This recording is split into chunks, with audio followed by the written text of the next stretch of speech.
sides. He's got green grass. Stride it out, Jesse. Touchdown, Atlanta.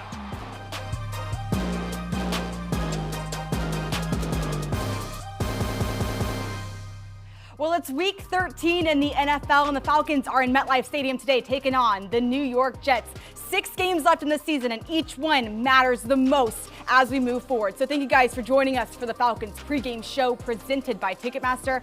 I'm your host, Taylor Vismor. That's Rackley. We've got a lot to talk about today. Only 6 more games in the season, and both teams looking for a little bit of a playoff berth in the push. Yeah. I mean, it seems like it wasn't too long ago that we just got started with the pregame show, and now we're into December like we already. Blinked, and it's just gone. Hey, this is when you win football games in December for the right to play in January, but you take it 1 week at a time. Exactly. All the players in the facility have said that December, November games, this is what you play for. This is why you're in the NFL. It's these very vital division games and non-division games. Every game for the rest of the season, they matter the most. And today, we're taking on the Jets. It's the most important game of the season, as Arthur Smith says every single week. Each game that you're taking on that week is the most important game of the season. Yeah, you get limited opportunities in the National Football League, and every win is so critical. And even for the Atlanta Falcons, where they're sitting right now at the top of the division, but every single win is going to be so huge for them. Yeah, so both Falcons and Jets looking to get in the playoffs this year, obviously. But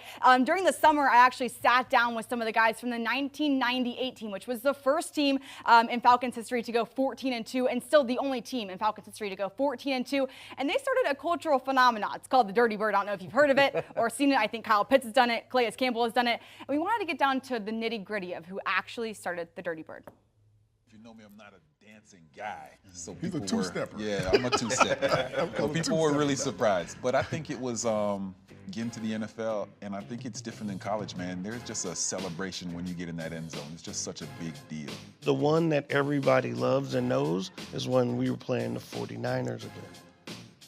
And I scored, and I saw the red light from the Fox camera, and I was like, I knew I was going right home. I was like, and I started rocking, and then I just did it. Got riding home. My dad was like, man, everybody was talking about that dance, and I was like, I hope somebody recorded it. All right, so part 1 is already out on YouTube right now. Part 2 comes out. We're talking about the postseason in part 2. That comes out on Wednesday, so go ahead and make sure to put your little bell on to the notification tab for the Falcons YouTube channel. It's going to be a good time. We talk about all things postseason, but I made it clear, like, who actually started the Dirty Bird. And they did give OJ the props of, like, he started the Dirty Bird, he came up with it, but then, of course, Jamal made it what it is today. Well, it's interesting because, Taylor, I am born and raised in Minnesota, and I went to the University of Minnesota, and I guess when you grow up in Minnesota, you kind of become a Vikings fan by default, right? So everybody now kind of knows how that whole season ended up shaking out between the Atlanta Falcons and the Minnesota Vikings. So I saw the Dirty Bird stuff get started from afar, but then a year and a half later, I didn't know that I was actually going to end up signing with the Atlanta Falcons. And when I come down to Atlanta, my first year, I played with all 4 guys that you got a chance to sit down with, and guys that kind of helped mentor me in a sense. And Ray Buchanan was such an awesome guy who's been around the league for a long time. Terrence Mathis had done a lot of things in the National Football League. I came in as a reserve tight end in the same position meeting group room with OJ Santiago. Got a chance to run into him at one of the Falcons games a few weeks ago, a guy I hadn't seen in probably 20 years. Yeah. So it's kind of cool for me as a guy that played in the early 2000s to see you now sitting down with them talking about the Dirty Bird. And it was 98. When were you born, I wasn't even Vismor? alive. I'm a 2000. I'm a Y2K. And, we sat down and they were like, so, like, where were you in 98? And I was like, I wasn't even a thought. I wasn't even alive. So it was fun to, like, learn and talk with those guys about that really historic season. And obviously that comes out, part 2 comes out on Wednesday. We're talking about all things of the postseason, all of those games and all the things that happen in between them. So go ahead and check that out. Check out part 1 before part 2 comes out. But let's go ahead and get into this Jets conversation because this is going to be a big game. You don't want to talk about how young you are anymore? No. Everyone makes fun of how young I am, you guys. Okay. Let's talk about the Jets. Let's just talk about this Jets conversation. Obviously, they've lost the last 4 games in a row, and they've had this new mantra come up. It's called the 6 great games. They want to finish in a great fashion, hopefully getting Aaron Rodgers back a little bit later in the season. Obviously, he's not back on the active roster right now after that Achilles injury. But when you look at this Jets team, they got a new guy under center today, and he started last week. Yeah. But Who is Tim Boyle? What is he like? Yeah. So Tim Boyle is a journeyman that came into the National Football League, has spent some time with four NFL teams now. But here's kind of the timeline of how things have shaken out with the New York Jets. Maybe one of the biggest stories in the offseason as far as how they rebuilt their roster, of course, with Aaron Rodgers. He gets hurt in the very first game of the year. They turn things back over to Zach Wilson. Things don't go very well with Zach Wilson. So then they decide to give Tim Boyle the start, a guy that has spent time with the Packers, the Lions, the Bears, and now the Jets. And they're giving him an opportunity to be the starting quarterback. He ends up facing probably the most explosive offense in the National Football League last week against the Miami Dolphins. And I didn't get a chance to see the game, but I'm curious to know why he ended up throwing the ball 38 times in that game, because you get a guy that's been down on the depth chart, you have him throwing the football that many times, and bad things are going to happen. Well, what happens? He ends up throwing 1 touchdown, 2 interceptions, one of those getting taken back 99 yards for a touchdown. So you got Tim Boyle, a guy that has an 0-4 record as a starter. He's got 4 career touchdown passes against 11 interceptions. We're going to get into the nitty-gritty of this when we get down to my keys, but that's a matchup that you got to be excited for if you're the Atlanta Falcons, with a guy that's still trying to figure out his way as a starting quarterback. They did bring in some weapons for this entire team, or for Aaron Rodgers to start this season. Exactly. So he does have some weapons, but they've just been in a bad place lately. They haven't been able to score the football. They've lost 4 straight games. Even the game they did win was against a Giants team that's not very good this year. So they're kind of one of these teams that's piecing things together with a backup quarterback right now. And it's interesting when you talk about Aaron Rodgers coming in and they bring in all these pieces for Aaron Rodgers to use. Aaron Rodgers has the best touchdown to interception ratio in NFL history. So over training camp, they were learning this offensive scheme with someone that was like money every time, making these great passes. And so now you have Zach Wilson in there, now you have Tim Boyle, and it's a very different feel in the offensive front and the offensive scheme. And there's got to be a lot of patience, but there's not many more games to have patience with. Well, and it's not been so much about the weapons around them, too. I mean, you got to look at the fact that this is an offensive line for the New York Jets that's been in transition the entire season. They have not had the ability to have a healthy offensive line basically the entire season. They're going to probably start their 9th different combination on the offensive line this year. They are getting some reinforcements back. A couple of guys are getting healthier, and Dwayne Brown and Mekhi Becton, even Wes Schweitzer, a guy who was with the Atlanta Falcons early on in his career back from 2016 to 2019. It's been since week 5 that the New York Jets had the same offensive line starting combination in back-to-back weeks, since week 5.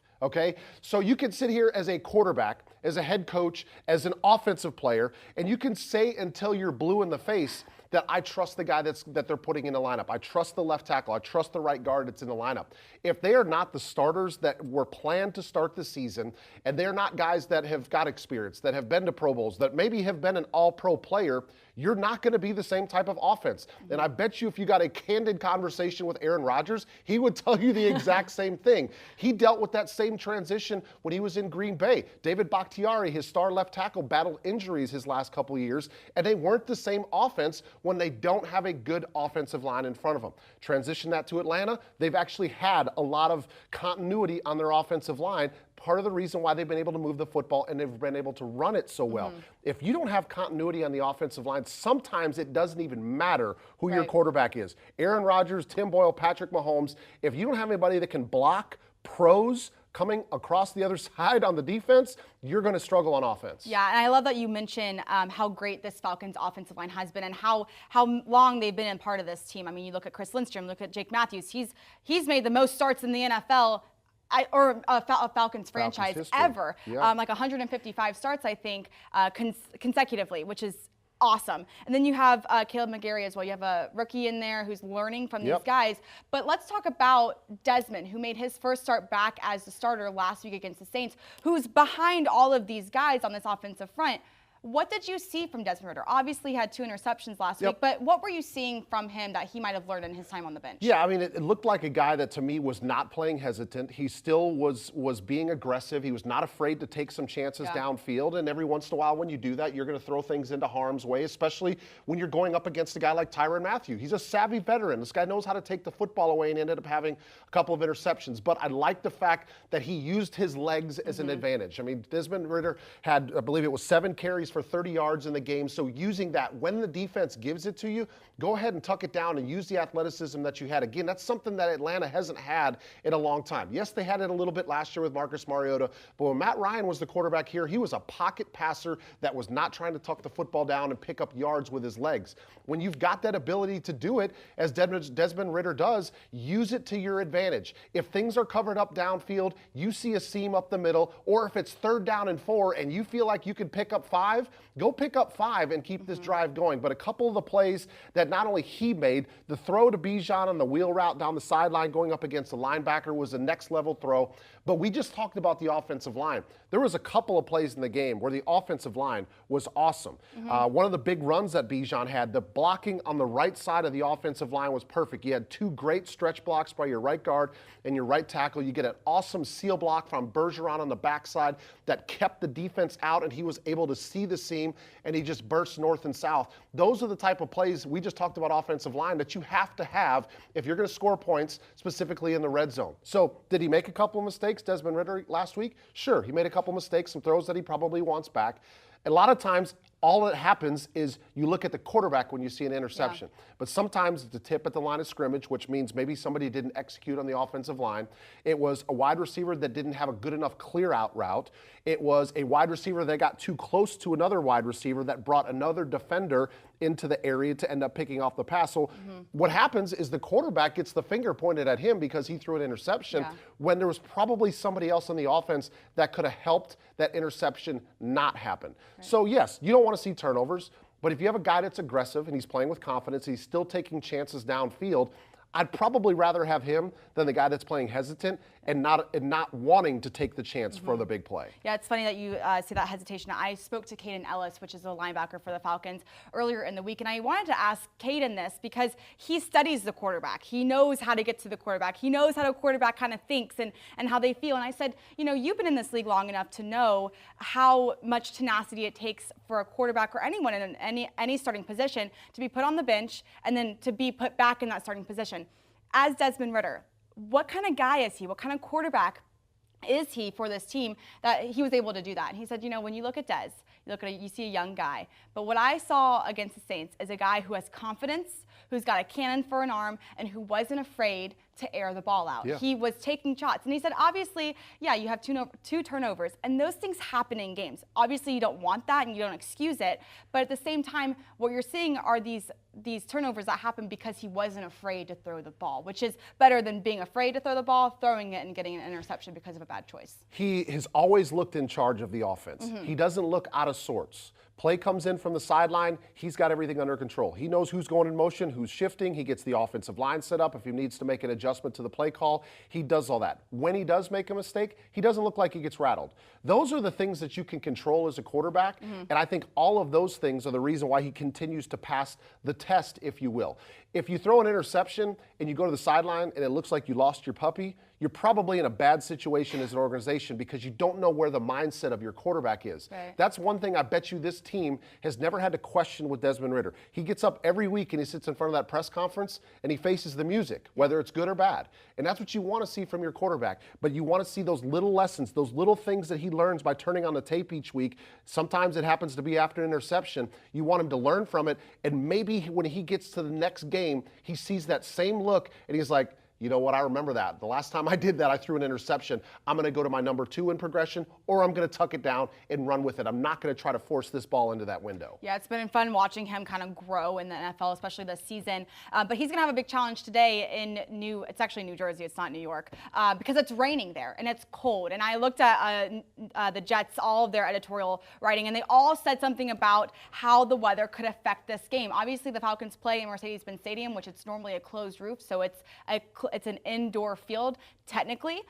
So when you've been in the league, you've played in a dome, and then you've gone and played in the Northeast in December when it's cold and it's rainy. How does that affect a quarterback, a tight end? How does that affect the game itself? Listen, it's one of those situations where you say as a football player, it doesn't affect you because you play in any condition, right? Like you do all this from growing up. You play high school football and you end up playing in rain. You end up playing in cold temperatures. It's just part of playing the game of football. You're going to play in inclement weather.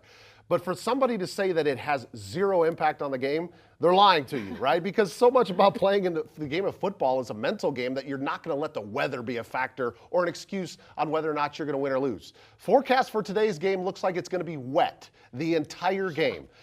So what happens? A lot of times that favors the team that's able to run the football. Okay, so let's look at this matchup. Atlanta Falcons, they can run the football. We know that. That's one of the strengths of this team. And the New York Jets, their defense is 31st in run defense right now, allowing 140.3 yards per game. What does that matchup favor? The Atlanta Falcons. So, again, just because I talked about the stats doesn't mean that that's going to work. You still have to execute, but there's been holes in the run defense for the New York Jets, and that's been a strength for the Atlanta Falcons. So you try to rely on what works well, and you don't have any issues with ball security, for the most part, in wet conditions when you run the football. You just turn it around, you hand it off to one of your running backs, and let them and your offensive line do the work. So that matchup would seem to favor the Atlanta Falcons, but still, you're going to have to put the football through the air. Here's the good thing. You got ball boys on the sideline. Their job is to keep the ball dry. Usually the officials try to keep the ball dry. They'll put a towel over it right until they put the ball down on the ground.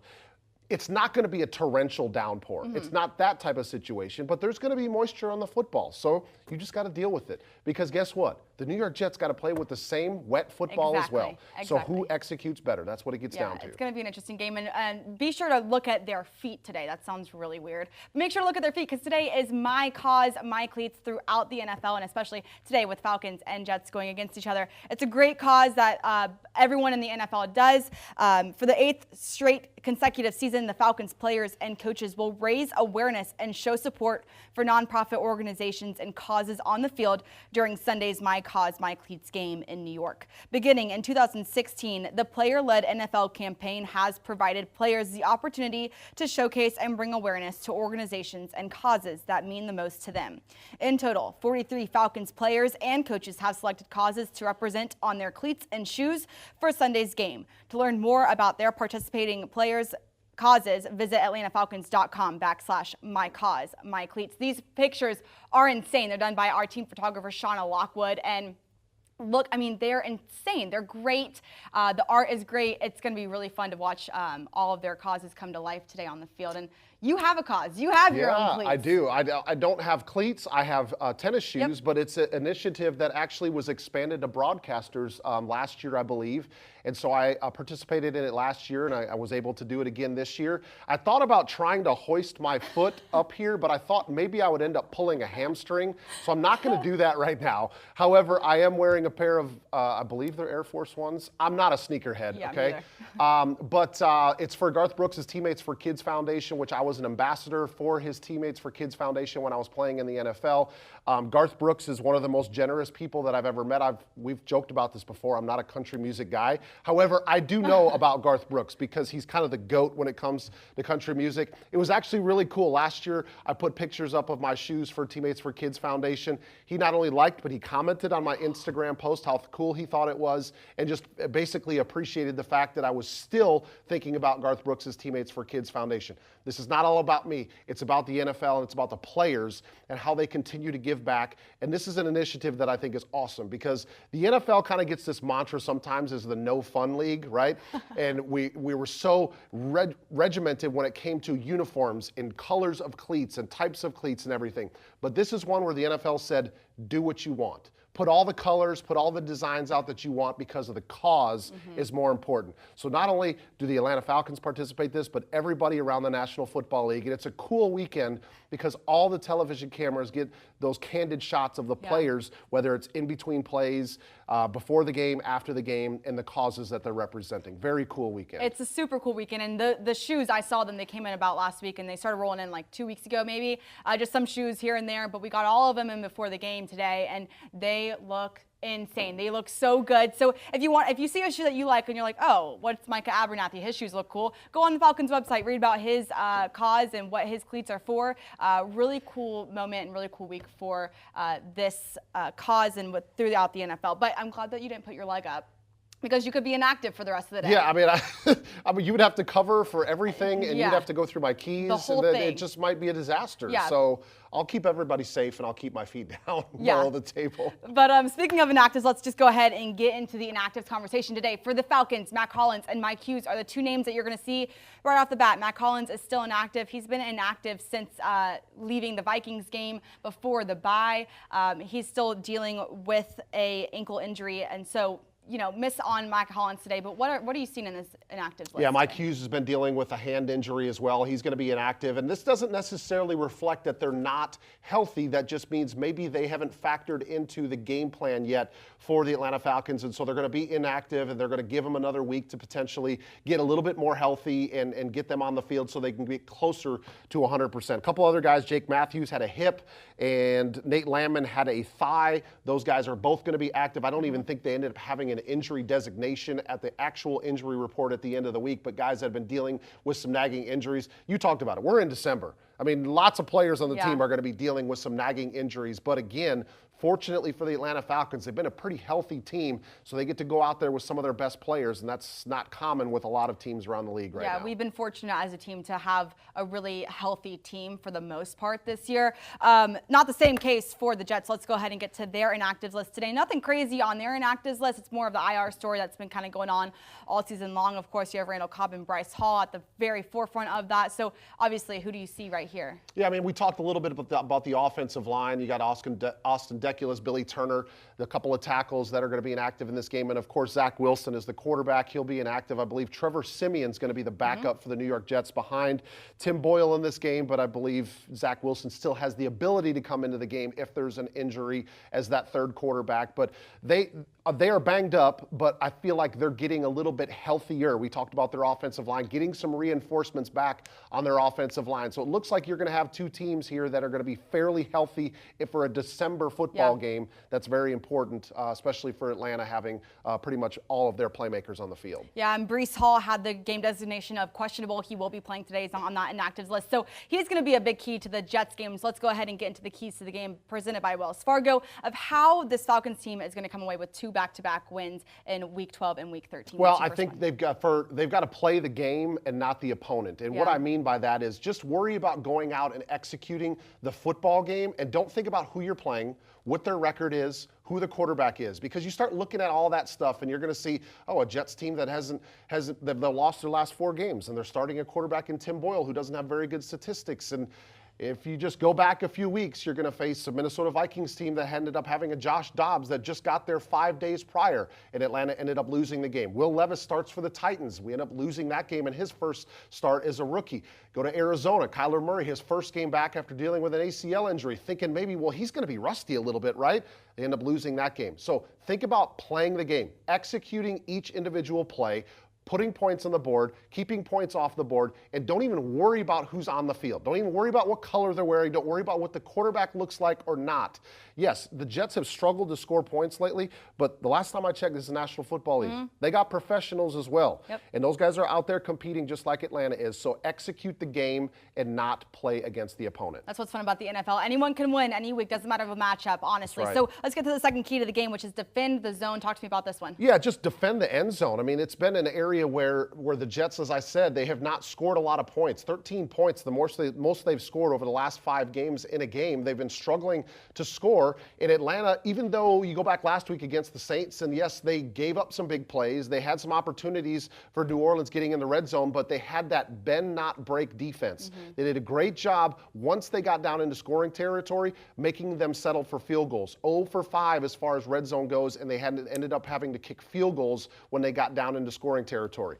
I'm not saying that give up those explosive plays, but if it does happen, just keep them out of the end zone. If you can keep the Jets from scoring touchdowns, force them to kick field goals, and then Atlanta can stay on schedule with running the football and sprinkle in the passing game like they have to the Drake Londons, to the Bijans coming out of the backfield, they'll be in good shape. But defend the zone. Keep them from scoring touchdowns in this game. They did an excellent job of that last week. Obviously, only 4 times in the red zone for the Saints last week. 2 of those times in the red zone, they turned into turnovers, both created by Jesse Bates. So we'll see what the Falcons Falcons defense is able to do today. But let's get to the last key to the game, how the Falcons are really going to make sure they get this win. Get explosive on offense. Let's do it. And what I mean by that is let's get some big plays happening. And I don't necessarily mean they have to be passing plays that are thrown 50 yards downfield. This could be a quick slant route that's caught, that you get a broken tackle, and a 7-yard gain turns into a 37-yard gain. Or you get a great run, great blocking up front by the offensive line, and Bijan Robinson takes what looks like a 4-yard gain, and he turns it into a 44-yard gain.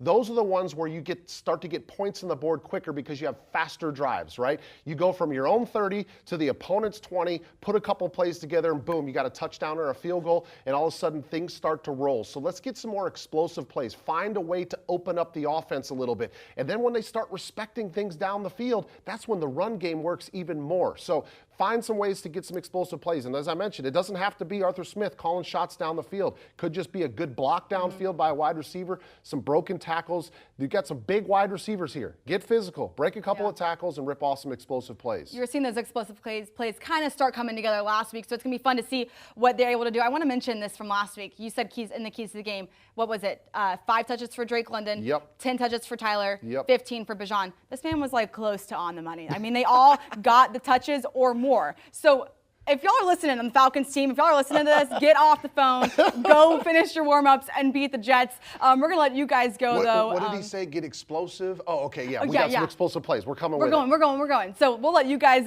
get back to getting in that spirit to watch the Falcons hopefully get a win against the Jets. Thank you guys so much for joining us for the Falcons pregame show. It's been fun. We'll be back in Mercedes-Benz Stadium next week. Accept the challenge by the Dallas Cowboys to participate in the second annual Coach Knapp Stair Climb in support of the Coach Knapp Memorial Fund, which raises awareness around distracted driving. For 25 years, Coach Greg Knapp ran the stadium steps before every NFL football game. And today we're going to honor him, and we're going to run the stadium steps here at Mercedes-Benz Stadium. And next up, we challenge the San Francisco 49ers. I would just like to personally thank the Atlanta Falcons, Coach Smith, and Arthur Blank, certainly, for helping us raise awareness, for continuing their support of the Coach Knapp Memorial as we climb to bring awareness to the epidemic of distracted driving. So thank you guys so much. Thank you.